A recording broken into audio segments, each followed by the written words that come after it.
And now, the big screen directorial debut from the guy who wrote both Sicario and Hella High Water. So as you might expect, it's a feel-good barrel of laughs. It is not a feel-good barrel of laughs.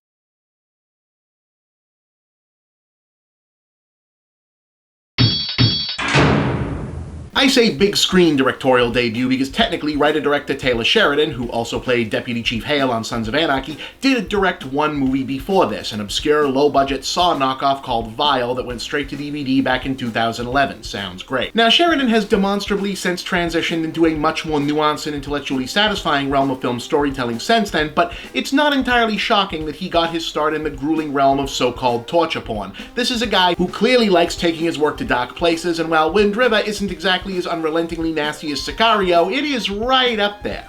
Set almost entirely in and around Wyoming's impoverished Wind River Indian Reservation, our story follows Jeremy Renner as a bitterly divorced fish and wildlife agent tasked with controlling the encroachment of large predators into the reservation. Wow, that's foreshadowing. Where he maintains an uneasy but respectful kinship with the indigenous Arapaho residents who just so happen to include his former in-laws. The central plot kicks off when he discovers the frozen body of a young woman from the res, apparently raped and murdered, inexplicably collapsed miles from home, and as he's old friends with her parents, offers to lend his tracking and hunting skills to aid in the search for the killer, in part because the FBI is so callously disinterested in Indian reservation crimes that they only bother to send one inexperienced agent, that would be Elizabeth Olsen, to lead the investigation, but also because his own daughter was killed several years earlier under similarly unsolved circumstances, and he's looking to possibly exorcise some demons or at least attain closure by proxy. Now, if you're thinking you already know exactly where this is going just by that description, well, I won't spoil, but you probably might not. Despite the lurid setup and the pervasive sense of foreboding dread hanging over the proceedings, Wind River is that rare crime film that's about solving a crime but not necessarily working out some elaborate mystery. The consistent theme of the film is how choked and stifling life is made on the reservation merely by way of limited resources and outsider apathy. So simply put, there just aren't enough people around for a killer to go unfound for long, and rather than chasing down clues or playing games of cat and mouse with some sociopathic criminal mastermind, the obstacles to what should be a straightforward investigation are the elements, the lack of manpower, and the sheer amount of distance between the heroes and the depressingly short list of suspects, witnesses, and locations they'll have to visit in order to work things out.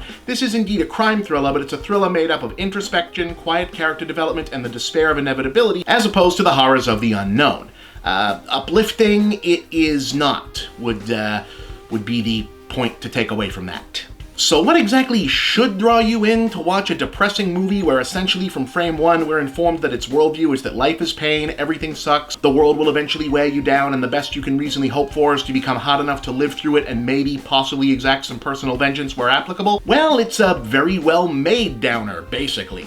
For a cat whose only other directing credit featured random people beating each other to death in an underlit room, Sheridan, backed up by mumblecore indie veteran Ben Richardson on cinematography, delivers a visually stunning movie that finds real beauty in the harsh and unrelenting winter wilderness and the crushing poverty of the neglected reservation itself. Probably more than a fourth of this movie involves trucks, people, and snowmobiles gradually pushing their way from one blighted locale to another, and it all looks shockingly gorgeous. And while this is far from an action film, Sheridan proves himself a skilled hand at gunplay and fisticuffs, specifically a nauseatingly intense brawl and a pair of ultra-violent shootouts, the latter of which is easily one of the most badass, realistic gunfights that's been committed to screen in quite some time. Even if, given the context of it, badass seems a bit crass, but you'll see. Where Wind River shines, however, is in the characters. I don't think it precisely escapes what will almost be inevitable criticism of a criminal investigation story set in and among a Native American community, nonetheless being led by two white heroes. But while acknowledging that, it must be said that the deliberate dynamic of Olsen's earnest but clueless outsider playing off Renner as a go-between who has nothing in common with her, but is still held at arm's length even by those he considers family, serves the scenario well, and for what it's worth, they both wind up consistently upstaged by the legendary Graham Greene as a quietly intimidating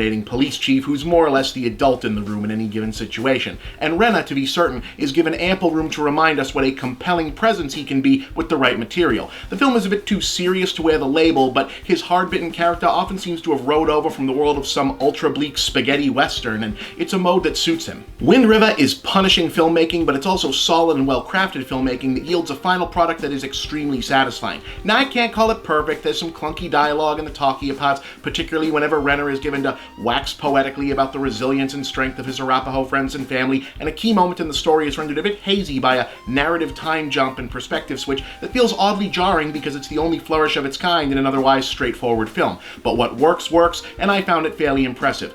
3 stars, definitely worth your time.